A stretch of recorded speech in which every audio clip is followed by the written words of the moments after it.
तुम्ही पाहत आहात MCN न्यूज मराठी। मध्य रेल्वे मुंबईच्या अत्यंत महत्त्वाच्या मानल्या जाणाऱ्या ZRUCC ची 127वी बैठक मुंबईतील ऐतिहासिक छत्रपती शिवाजी महाराज टर्मिनस येथे 23 एप्रिल रोजी पार पडली। बैठकीच्या अध्यक्षस्थानी महाप्रबंधक राजू श्रीवास्तव तर सचिव उपमहाप्रबंधक कुश किशोर मिश्रा यांच्यासह रेल्वेचे सर्व वरिष्ठ अधिकारी उपस्थित होते। या बैठकीला अकोलाचे खासदार अनुप धोत्रे यांची प्रमुख उपस्थिती लाभली। बैठकीत सर्वप्रथम खासदार अनुप धोत्रे यांनी विविध रेल्वे समस्या अधिकाऱ्यांसमोर मांडल्या।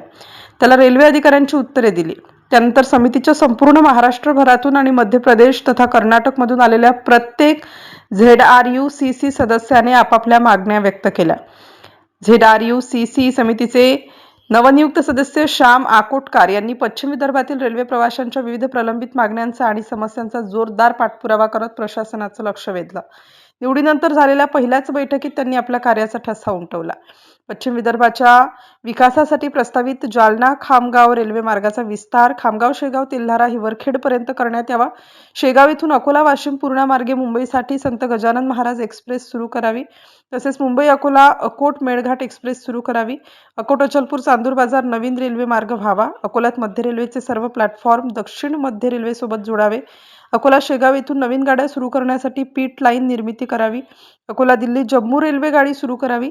खामगाव पुणे रेल्वे सुरू करावी। तसेच प्रवासी सुविधांमध्ये वाढ करणे आणि प्रलंबित रेल्वे प्रकल्पांना गती देणे यांसारख्या विषयांवर सविस्तर चर्चा करण्यात आली।